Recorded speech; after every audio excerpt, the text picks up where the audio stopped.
오늘은 저희가 요한계시록 배경을 함께 공부하도록 하겠습니다. 저희가 지난번에는 요한계시록의 서론을 공부했고요. 오늘은 요한계시록의 배경을 공부해 보도록 하겠습니다. 그 배경은 뭐냐? 요한계시록을 누가 기록했는가 하는 것입니다. 누가 기록했습니까? 요한이 기록했습니다. 여러분 성경에 보게 되면 요한의 별명이 등장합니다. 그런데 이 별명은 어디만 등장하냐면 요한복음에만 등장해요. 그의 별명이 뭐였습니까? 예수의 사랑하시는 그 제자였습니다. 이 별명은 다른 복음에 나오지 않습니다. 또 요한계시록에도 이 별명은 나오질 않아요. 어쨌든 이 사람이 요한계시록을 기록하게 되었습니다. 그런데 요한복음 13장에 이 명칭이 처음 등장하는데 어떤 계기가 있었습니까? 요한복음 13장은 어떤 내용이 나와 있어요? 예수님께서 제자들의 발을 씻겨준 장면이 등장합니다. 성찬 예식이 함께 등장해요. 여러분 거기 보면 요한복음 13장을 잠깐 좀 살펴보도록 하겠습니다. 요한복음 13장 보시면 요한복음 13장은 이렇게 시작이 됩니다. 제가 읽겠습니다. 6월절 전에 예수께서 자기가 세상을 떠나 아버지께로 돌아오실 때가 이룬 줄 아시고 세상에 있는 자기 사람들을 사랑하시되 끝까지 사랑하시니라. 여러분 요한복음 13장은 사랑이란 단어로 시작이 됩니다. 그 다음에 2절에 누가 등장합니까? 마귀가 벌써 시몬의 아들 가룟 유다의 마음에 예수를 팔려는 생각을 넣었더라 그랬어요. 여러분 1절에 그 사랑 속에 누구도 포함되어 있는 겁니까? 유다도 포함되어 있어요. 예수님은 한 번도 유다를 포기한 적이 없습니다. 예수님은 자기 사람들을 사랑하실 때 끝까지 사랑하셨어요. 유다가 예수님의 등을 돌렸지 예수님께서 유다를 향한 등을 먼저 돌리질 않았습니다. 예수님은 가장 먼저 12 제자 가운데서 가장 먼저 유다의 발을 씻어 주었어요. 그리고 함께 떡을 뗄 때 유다를 결코 제외시키질 않았습니다. 나중에 이 모든 배경들을 이해한 이 요한이 그때의 상황을 이렇게 되돌아보면서 그 배신할 그 제자, 예수님이 다 알으셨어요. 그럼에도 불구하고 포기하지 않으시고 끝까지 제자를 품어주신 그 사랑을 요한이 뒤에 늦게 깨달은 겁니다. 그러면서 그 예수님이 나를 얼마나 사랑할지를 개인적으로 깊이 깨닫게 된 거예요. 그래서 요한복음 13장의 그 배경을 중심으로 해서 요한이 처음으로 사용한 단어가 이 단어입니다. 예수의 사랑하시는 그 제자. 여러분 예수님은 이 세상에 지금 현재 78억이 산다고 그래요. 이 78억 모든 인구를 다 사랑하십니다. 네. 비록 그들이 예수님을 믿지 않지만 그래도 예수님은 그들을 사랑하시는 거예요. 여러분 이 땅의 모든 사람들을 사랑하기 때문에 예수님의 사랑이 n분의 1로 나눠지지 않습니다. 다시 말하면 78억분의 1을 가지고 나를 사랑하는 게 아니에요. 예수님의 사랑은 모든 사람들을 사랑하시되 이 세상에 내 혼자만 있는 것처럼 사랑하는 거예요. 이게 바로 예수님의 사랑입니다. 이 세상에 나 혼자만 있는 것처럼. 이게 바로 하나님의 사랑이에요. 요한은 요한복음 13장을 기록하면서 이 사랑을 깊이 깨달은 거예요. 그리고서는 그 다음에 자신에 대해서 언급할 때마다 이 명칭을 쓰는 겁니다. 예수의 사랑하시는 그 제자. 그래서 여기 성화된 성에 보면 62쪽에 이렇게 말씀하고 있어요. 요한이 매우 좋아하던 주제는 뭐였다고요? 무한하신 그리스도의 영원하신 사랑에 관한 것이었다. 그래서 요한은 하나님의 사랑에 깊이 빠져든 것입니다. 그는 마치 어린 아이가 친절하고 사랑스러운 아버지를 신뢰하듯이 하나님을 신뢰하였다. 성경에 많은 주제들이 있지만 요한이 가장 좋아했던 주제는 아버지의 사랑이었고 그리스도의 사랑이었다는 사실입니다. 그래서 변화된 그는, 그 사랑 때문에 변화된 그는 자신을 뭐라고 애칭했냐면 예수의 사랑하시는 그 제자라고 그렇게 불렀던 거예요. 이 요한이 요한계시록을 기록했습니다. 비록 요한계시록에는 사랑이라는 단어가 많이 나오지는 않아요. 그러나 그 모든 경고의 이면에 뭐가 포함되어 있습니까? 하나님의 사랑이 포함되어 있는 것입니다. 하나님의 경고 속에는 눈물이 포함되어 있는 거예요. 우리가 그런 마음으로서 요한계시록을 읽게 되기를 바랍니다. 계시를 받은 장소가 어디였습니까? 반모섬이었습니다. 언제 이곳에 귀향을 가게 되었냐면 도미티아누스 황제 때 그곳에 귀향살이를 가게 되었어요. 여러분, 반모섬은 불모지입니다. 그리고 멀리 떨어지는 외딴 섬이에요. 저도 그곳에 가봤습니다. 터키에서 배를 타고서 한 6시간 가까이 갔던 것 같아요. 정말 지금은 이제 관광지가 됐습니다. 근데 그때는 정말로 황량한 섬이었을 것 같아요. 사람들이 사는 곳이 아니었습니다. 누가 사는 곳이었냐면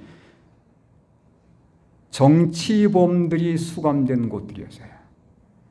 여러분, 그 로마는 정치와 종교범들을 어디로 보냈냐면 외딴 섬들로 귀향을 보냈습니다. 요한은 도미티아누스 황제 때 이곳으로 귀향을 왔는데 얼마 동안 있었다고요? 18개월 동안 거기에 수감되어 있었어요. 얼마나 집이 그립고 얼마나 교회가 그리웠겠습니까? 그런데 18개월 동안 거기에 있으면서 하나님의 계시를 보았고 그리고 요한계시록을 직접 기록한 것입니다. 그리고서는 네르바 황제 때 은혜를 받아서 유배에서 풀려나가지고 96년경에 다시 에베소로 돌아갔습니다. 그래서 그의 생명이 끝나는 그 순간까지 그가 가르쳤던 주제가 뭐라고요? 하나님은 사랑이라는 주제를 계속해서 가르쳤다는 사실입니다. 그는 강단에 설 때마다 하나님은 사랑이라는 주제를 가지고 설교했다는 것이에요. 그래서 그는 사랑의 사도라는 그 별명을 갖게 되었습니다. 여기 그 도미티아누스 황제 때 반모섬으로 끌려가기 전에 요한에게 어떤 경험이 있었냐면 이런 순환이 있었습니다. 어디에 던져졌다고요? 이건 사도행적 570쪽과 571쪽의 말씀이에요. 사도행적. 요한은 끓는 기름 가마 속에 던져졌지만 주께서는 새 히브리인을 풀무 속에서 보존하신 것처럼 당신의 충실한 종의 생명을 보존하셨다. 어디에 던져졌어요? 끓는 기름 가마. 여러분, 물은 100도까지밖에 안 끓습니다. 근데 기름은 몇 도까지 끓습니까? 제가 조사해 보지 않았지만 훨씬 더 높은 온도까지 끓어요. 근데 거기에 산채로 던져짐을 당했습니다. 기적이에요. 하나님께서 요한을 보호하시는 겁니다. 여러분, 이사야 43장의 말씀 하나 보겠습니다. 이사야 43장. 하나님은 당신의 백성들을 이렇게 보호하시겠다고 약속하셨어요. 이사야 43장 1절입니다. 야곱아, 너를 창조하신 여호와께서 지금 말씀하시느니라. 이스라엘아, 너를 지으신 이가 말씀하시느니라. 너는 두려워하지 말라. 내가 너를 구속하였고 내가 너를 어떻게 불렀나니? 지명하여 불렀나니. 너는 뭐라고요? 내 것이라고 그랬어요. 여러분, 우리가 하나님의 것이 되면 이게 실은 인맞는 경험입니다. 인맞는 경험은 내 거란 얘기예요. 하나님께서 우리에게 이마에 인을 쳤다는 얘기는 당신 거란 얘기입니다. 당신 것이기 때문에 하나님께서 보호할 책임이 있는 거예요. 2절에 보십시다. 네가 물 가운데로 지날 때에 내가 너와 함께 할 것이라. 강을 건널 때에 물이 너를 침몰하지 못할 것이며 네가 불 가운데로 지날 때에 타지도 아니할 것이요 불꽃이 너를 사르지도 못하리니. 하나님께서 전적으로 당신들의 백성들을 보호하시는 장면입니다. 사랑의 지혜자 요한, 하나님께서 그를 끝까지 보호하셨어요. 비록 끓는 기름 가마 속에 던져졌지만 하나님께서 그를 건져내셨고, 여러분 다니엘의 세 친구 기억하십니까? 그들이 어디에 던져졌어요? 불 속에, 그죠? 불 속에 던져졌지만 하나님께서 그들의 생명을 보호해 주셨습니다. 계속 읽어보겠습니다. 다시 박해의 손길이 사도를 무겁게 눌렀다. 요한은 하나님의 말씀과 예수의 증거를 인하여 정죄당의 황제의 칙령에 의해서 반모섬으로 추방당했다. 그의 원수들은 여기서는 그의 가마가 더 이상 끼쳐지지 않을 것이며 마침내 그는 고난과 고통 중에 죽을 것이라고 생각했다는 것입니다. 그래서 멀리 보내버리는 거예요. 더 이상 교회에 아무런 영향을 끼치지 못하도록 하기 위해서 멀리 외딴 섬에 완전히 격리시켜버린 겁니다. 에게 가운데 있는 바위로 덮인 불모의 섬인 반모는 로마 정부가 죄수들의 정배지로 택한 곳이었으나 하나님의 종에게는 이 침울한 거처가 뭐가 됐어요? 하늘의 문이 되었다. 네. 여러분, 때로 우리가 사망의 음침한 골짜기를 지날 때가 있습니다. 근데 누가 함께 하시면, 하나님이 함께 하시면 그것이 뭐가 되는 거예요? 천국이 되는 거예요. 여러분, 세상에 아무리 화려하고 좋은 곳일지라도, 아무리 안전하게, 우리의 생각에는 안전하게 느껴진다 할지라도 거기에 누가 계시지 않으면요, 하나님이 함께 하지 않으면 그것은 지옥이 되는 겁니다. 그런데 우리 눈에 볼 때는 그것이 사망의 골짜기지만 우리 예수님께서 함께 하시면 그곳이 하늘과 가장 가까운 곳이 되는 것이에요. 요한이 그 경험을 한 겁니다. 비록 세상에서는 버려진 곳이었고 정말 사망의 유배지였지만 그게 누가 나타난 거예요? 우리 예수님께서 나타나신 거예요. 가장 가까이 예수님과 교제하는 그 장소가 됐던 것입니다. 분주한 생활 환경에서, 그리고 이전 생활의 활동적인 수고에서 차단된 채 이곳에서 요한은 하나님과 그리스도와 그리고 하늘의 천사들과 교제하였다. 그리고 그들로부터서 미래의 모든 시대를 위한, 교회를 위한 가르침을 받았다. 이 세상 역사의 마지막 장면에 일어날 사건들이 그의 앞에 요약 제시되었고 거기서 그는 하나님에게서 받은 계시들을 기록하였다. 그랬습니다. 외롭고 정말 힘든 곳이었습니다. 예.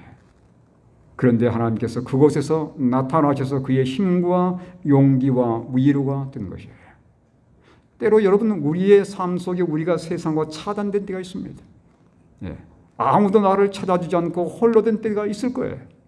그러나 그때는 예수님과 더 가까이 할 수 있는 가장 좋은 기회라는 사실을 잊지 않게 되길 바랍니다. 요한이 그런 경험을 한 거예요. 요한의 계시를 받은 때는 언제였습니까?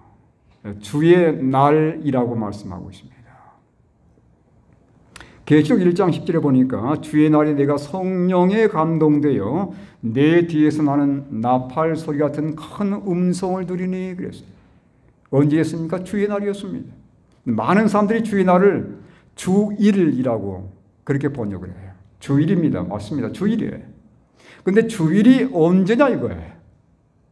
일반적으로 일요일 교인들은 이제 그날이 일요일, 주일, 일요일 아니느냐 이렇게 이제 생각하는데, 여러분 성경에 주의 날, 주일이 일요일이라는 말은 없습니다. 주일은 예수님 날이에요. 마태복음 12장 8절에 뭐라고 말씀합니까? 마태복음 12장 8절에 인자는 안식일의 주인이라고 했어요. 예수님께서 당신의 날이라고 주장한 날은 딱 한 날밖에 없습니다. 안식일 날이에요. 그렇죠? 예수님께서 자기 자신의 날이라고 주장한 날은 안식일밖에 없기 때문에 주의 날은 예수님 날이에요. 안식일입니다. 여러분, 요한계시록 다음에 요한복음이 기록되어 있어요. 만약 요한계시록의 주의 날이 일요일이라면 요한복음에 분명히 그 변경된 게 기록이 돼야 되는 겁니다. 근데 전혀 요한복음에 예수님께서 안식일을 변경했다는 내용이 나와 있지는 않아요.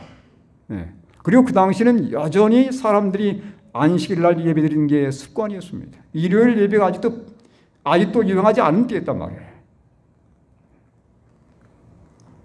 사도행적 581조에도 이렇게 말씀하고 있습니다. 영광의 주께서 추방당한 사도에게 나타나신 날은 언제였다고요? 안식일이었다. 요한은 그가 유대의 동네들과 성읍들에서 백성들에게 설교하던 때처럼 반모에서도 안식일을 거룩히 준수하였다. 그는 그날에 관하여 주어진 귀중한 약속들을 자신의 것으로 주장하였다. 여러분, 안식일에 얼마나 교회에 가고 싶어 했겠습니까? 제가 안식일 문의 때문에 교도소에 2년 동안 있을 때 군대 가가지고 정말 교회 가고 싶더라고요. 네? 토요일만 되면 그냥 미치겠는 거예요. 교회 가고 싶어가지고. 네. 교회를 가고 싶어도 못 가는 겁니다. 그 안에 수감되어 있기 때문에.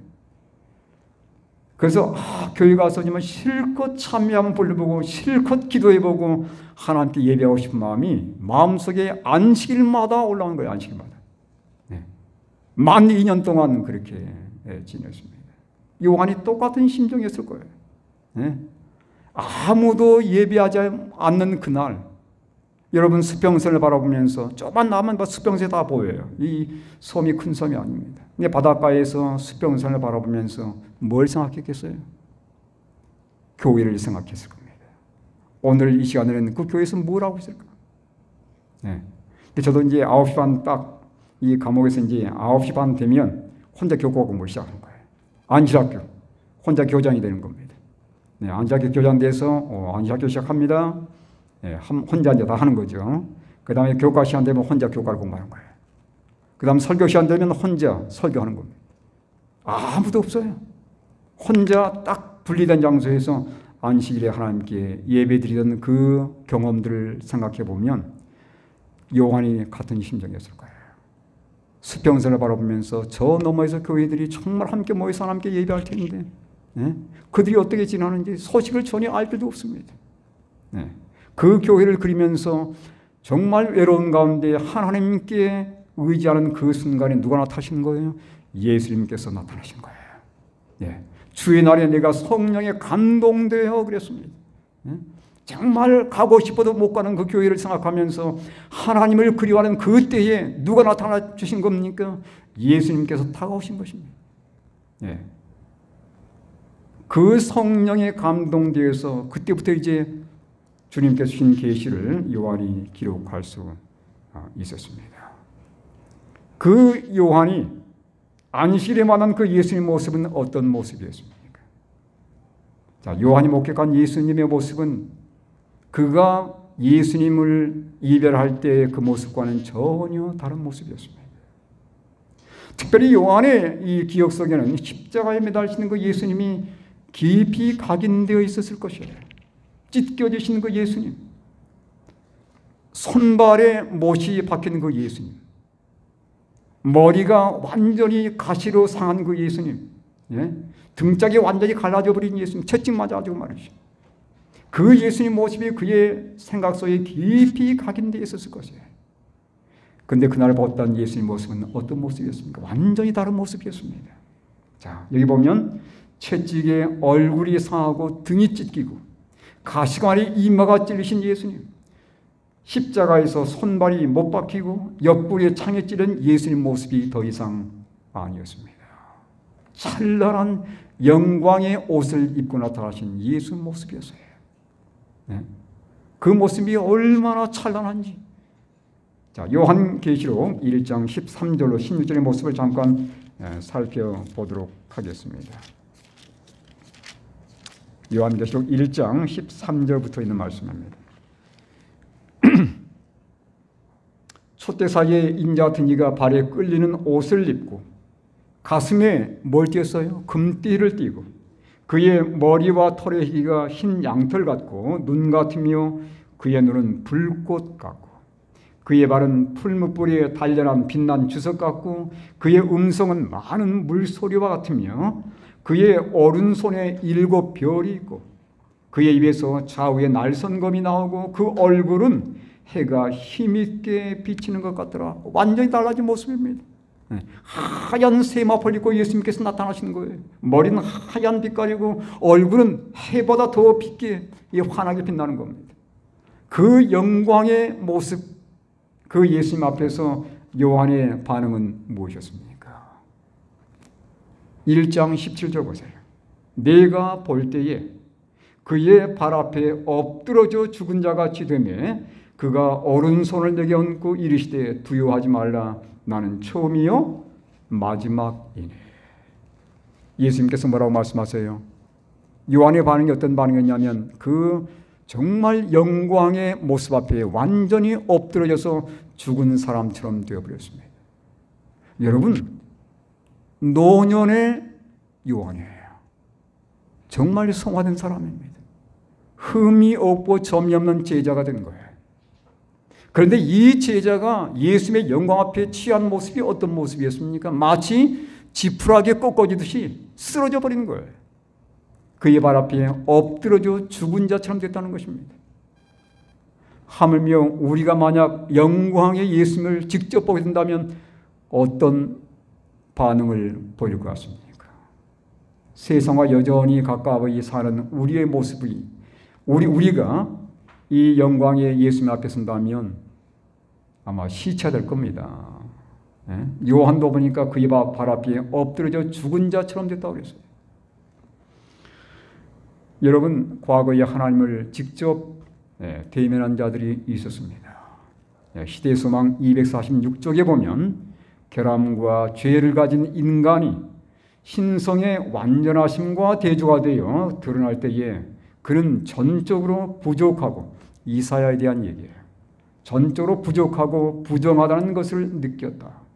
그것은 하나님의 위대하심과 어미하심을 목도하도록 허용함을 받았던 모든 사람들이 겪은 경험이었다. 여러분, 이사야 선지자 얼마나 의의 선지자였습니까? 심지어 다니엘도, 성경에 볼 때 흠이 없이 보이는 다니엘도 예수님의 영광 앞에 섰을 때 똑같은 반응을 보였습니다. 마치 쓰러져서 자기가 완전히 죽은 것처럼 그렇게 돼버린 거예요. 지금 요한이 똑같은 경험을 하고 있습니다. 이런 광이 찬란한 그 영광 앞에 만약 우리가 죄인의 모습을 선다면 어찌 되겠습니까? 나만하지 않을 겁니다. 그래서 여러분, 우리가 이 땅에 있는 동안에 우리가 예수님의 영광을 보기 전까지 우리가 이 땅에 있는 동안에 해야 할 일이 뭐예요? 예수님의 영광 앞에 설 수 있도록 우리 자신이 흠 없고 점 없는 백성들이 되는 것이에요. 여러분, 그 예언의 칠의 말씀 보면 예수님께서 재림하셔서 우리의 품성을 변화시키지 않을 것이라고 말씀하고 있습니다. 저는 그 편을 보고 깜짝 놀랐어요. 예수님께서 오셔서 우리의 몸을 변화시키지만 우리의 마음을 변화시키지 않는다고 말씀하고 있습니다. 다시 말하면 예수님께서 오기 직전에 우리가 해야 할 일이 뭔가, 정말 예수님께서 원하시는 그러한 성결의 생애를 살아야 된다는 사실이에요. 여기 사도 요한, 순결하고 하나님의 사랑이 그의 마음속에 가득한 자였지만 예수님 앞에 있었을 때의 그의 모습은 이런 모습이었습니다. 그래서 여러분, 우리가 이 땅에 사는 동안에 매 순간 하나님의 도움을 힘입어서 우리가 그분의 영광 앞에 흠이 없고 점이 없는 백성으로 서기 위해서 날마다 주님과 동행하는 그런 믿음의 생애를 사시게 되기를 간절히 바랍니다. 자, 여기 보시면 그 예수님께서 나타나셔서 어떤 모습을 보이셨냐면 촛대 사이에 거니시는 모습을 보이고 있습니다. 이건 뭔가요?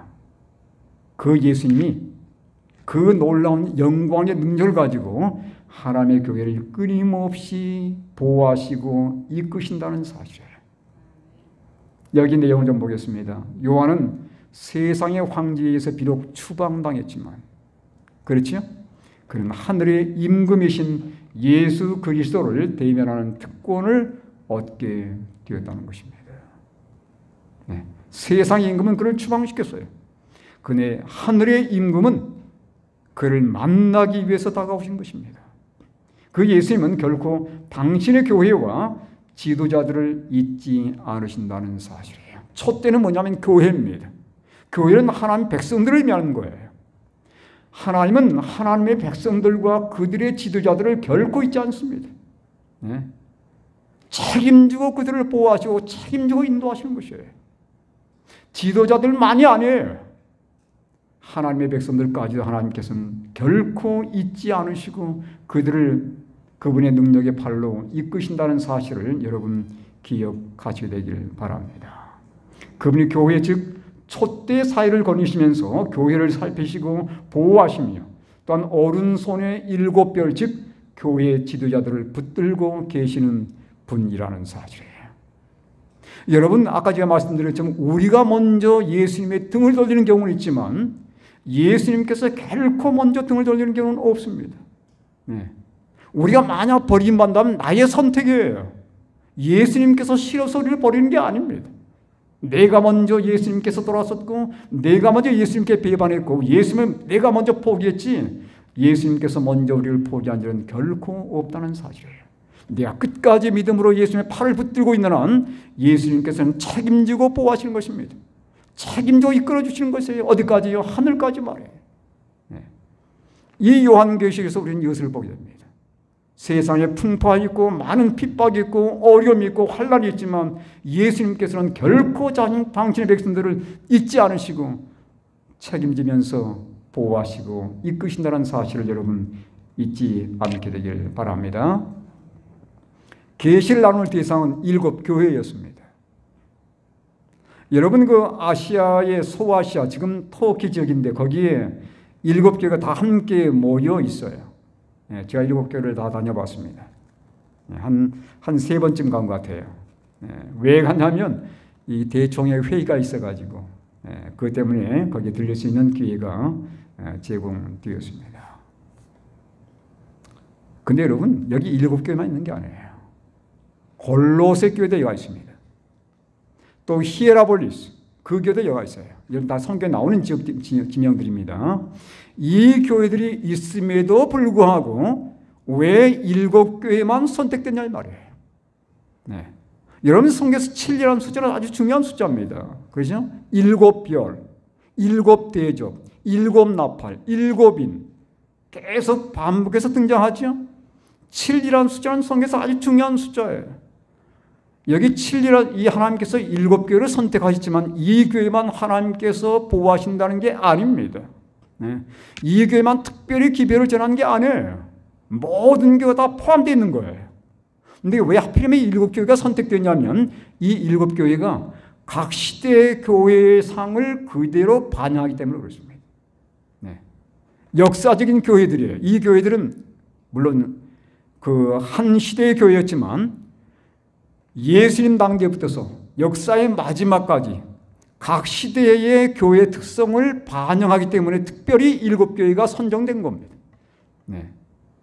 7교회의 다른 교회는 버림받은 게 아니에요. 이러한 의미에서 하나님께서 7교회를 선택하셨고 이 7교회에게 하나님께서 기별을 증거해서 회람하여 보내도록 한 것입니다. 제일 먼저 교회가 편지가 어디에 당도했습니까? 에베소에 당도했습니다. 그 다음 서머라에 버가모, 두아디라, 사대, 빌라델비아, 라오디게아. 이거 뭐냐면 우편이 이렇게 배달되는 순서예요. 도로가 발달되어 있어가지고 우편이 지금 배달되는 순서로 하나님께서 7교회를 선정하셨고 이 교회들이 이 도로를 따라서 지어진 교회들이었습니다. 에베소, 서머나, 버가모, 두아디라, 사대, 빌라델비아, 라오디게아. 이 7교회에 하나님께서 마지막 기별을 보내셨는데 그 교회가 시대적인 교회의 특성들을 반영하기 때문에 특별히 7교회의 특성을 들어서 예수님께서 기별을 이 하나님의 교회에 보내신 것입니다. 이제 2장과 3장은 저희가 다음 주에 계속 이어서 하도록 하겠습니다. 오늘은 이까지 저희가 보겠는데요. 하나님은 하나님의 교회를 결코 어느 시대나 잊지 않으시고 이 세상에 있는 교회를 하나님께서 가장 사랑하시고 붙드시고 이끄신다는 사실을 언제나 잊지 않게 되길 바랍니다. 여러분, 이곳은 교회의 당이에요. 교회당. 교회당과 교회는 구분됩니다. 뭐가 교회죠? 교회는 세상에서 빼낸 바 된 백성들이에요. 우린 이 건물을 뭐라 하면 교회당이라고 부릅니다. 네. 교회당은 건물이에요. 사람들이 모여서 예배드리는 장소입니다. 물론 교회의 당도 중요하지만 더 중요한 것은 교회란 말이에요. 내 한 사람 한 사람이 교회고 우리의 모임이 교회 모임입니다. 여러분 한 사람 한 사람 다 중요한 하나님의 백성들이고 하나님께서 불꽃 같은 눈으로 지키시면서 보호하시고 이끄시는 당신의 백성들입니다. 오늘도 나를 보호하시고 이끄시며 그분의 사랑으로 끊임없이 우리에게 역사하시는 우리 예수님이 계시다는 사실을 기억하시면서 믿음을 가지고 주님과 함께 동행하시는 충성된 교회 우리 모두가 되기를 바라면서 오늘 저녁의 말씀을 마치도록 하겠습니다.